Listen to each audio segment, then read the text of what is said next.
Hello bachcho, let's read the question. The same basic techniques can be used to analyze the DNA from species as diverse as bacteria and humans because statement number 1, all cells are identical. Statement number 2, every organism has the same amount of DNA. Statement number 3, the DNA sequences of all organisms are the same. And statement number 4, DNA has a consistent structure in all organisms. तो इस question में हमें बताना है कि हम कैसे same वही बेसिक टेक्निक्स यूज करते हैं टू एनालाइज डीएनए अब चाहे बैक्टीरिया हो या फिर डीएनए हो हमारा ह्यूमंस का। तो इनमें से ऐसा कौन सा रीजन है जो करेक्ट है या फिर इस सेंटेंस को सपोर्ट करता है। आज का हमारा की कॉन्सेप्ट है डीएनए। तो डीएनए की फुल फॉर्म होती है deoxy ribo nucleic acid. Deoxy ribo nucleic acid and इसको हम बोलते हैं यूनिवर्सल जेनेटिक मटेरियल। तो जो हमारा डीएनए होता है वो कंसिस्ट करता है मेनली जेनेटिक मटेरियल से। एंड यही डीएनए हमारा जेनेटिक मटेरियल या फिर जेनेटिक कोड को जनरेशन आफ्टर जनरेशन आगे बढ़ाता है।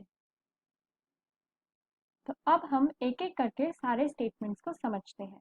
तो स्टेटमेंट नंबर 1 है ऑल सेल्स आर आइडेंटिकल। तो फर्स्टली ऑल सेल्स हमारे आइडेंटिकल नहीं होते क्योंकि कुछ सेल्स होते हैं वो जो प्रेजेंट होते हैं प्रोकैरियोट्स में एंड कुछ सेल्स होते हैं हमारे present in eukaryote and in दोनों के अपने अपने डिस्टिंक्ट फीचर्स होते हैं जिसकी वजह से ये हमारे हमेशा डिफरेंट होते हैं। Now statement number 2, every organism has same amount of DNA. तो ये भी इनकरेक्ट है क्योंकि जो डीएनए होता है वो ह्यूमंस में फॉर एग्जांपल ह्यूमंस में बिलियन के अमाउंट में होता है, billion.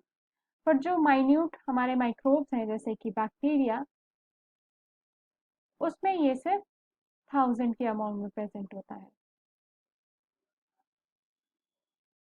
Thirdly DNA sequence of all organisms are same. ये भी इनकरेक्ट है क्योंकि जो डीएनए सीक्वेंस होता है वो किंगडम टू किंगडम डिफर करता है। जैसे एनिमल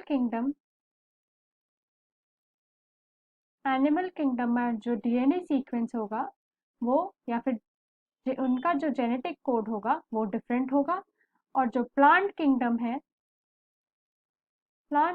है उनमें जो हमारा जेनेटिक कोड होगा या डीएनए सीक्वेंस होगा वो हमेशा एक दूसरे से डिफर करेगा। Lastly DNA has a consistent structure in all organisms. ये स्टेटमेंट हमारा करेक्ट है क्योंकि जो डीएनए का स्ट्रक्चर होता है